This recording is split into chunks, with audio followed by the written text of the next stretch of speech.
Muy buenas noches con todos. El día de hoy voy a proceder a explicar el mapa semántico sobre el caso de las esterilizaciones forzadas en el Perú en el año 1996 y en el año 2000. Quisiera empezar sobre la palabra quechua a la que se refieren a estas mujeres en la sociedad andina, que significa mujer sin hijos. El día de hoy voy a hablar sobre la relación entre la sociedad, la cultura y el derecho. Cuando hablamos de sociedad, podemos referirnos a que en los años 90 la sociedad peruana estaba marcada por profundas brechas sociales, especialmente entre el Estado central y las comunidades rurales e indígenas. Estructuralmente hablando, las mujeres afectadas eran campesinas pobres, muchas veces analfabetas, lo que las colocaba en una posición de vulnerabilidad estructural frente a las decisiones del Estado. Por lo tanto, las estructuras sociales jerárquicas influyen en quienes son más vulnerables frente a violaciones de derechos humanos. Una de estas mujeres víctimas fue María Mamérita Mestanza, a cuyos familiares podemos visualizar en la primera fotografía, quienes son el viudo, hijos, cuñado y nieto de la misma. Cuando hablamos de desigualdad, podemos mencionar que el programa de esterilización se aplicó selectivamente, lo que revela una lógica de control social sobre ciertos sectores considerados excedentes o problemáticos, ya que en los años 90 la sociedad peruana estaba marcada por desigualdades profundas y marcadas, como son de etnia, de género, económicas y lingüísticas.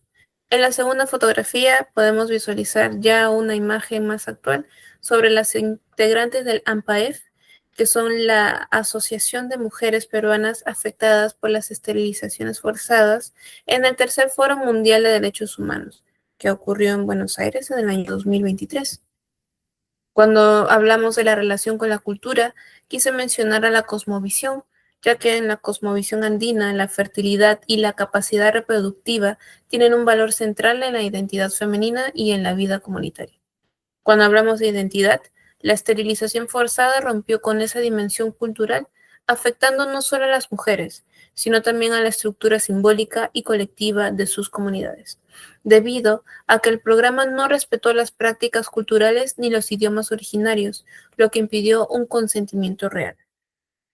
Muchas de estas mujeres dan como testimonio el hecho de que al ser quechua hablantes, en ese momento no recibieron la información correspondiente a lo que iba a suceder, tanto con el procedimiento como los cuidados posoperatorios correspondientes.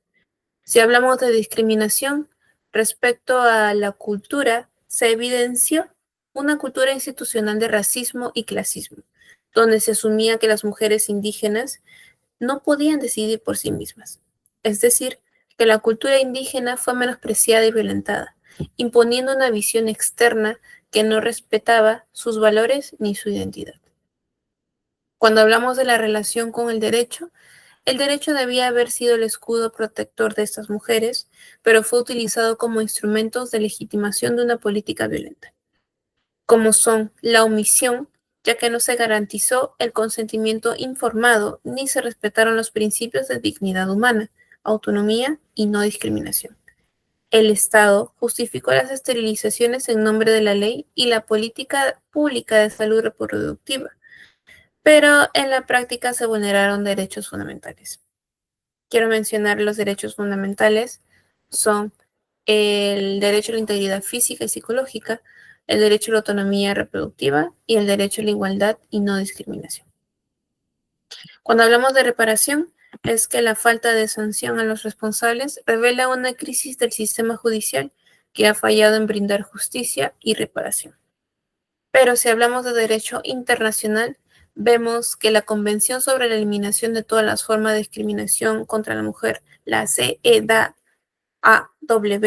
la Corte Interamericana de Derechos Humanos y la Organización de las Naciones Unidas reconocen estas prácticas como crímenes de lesa humanidad.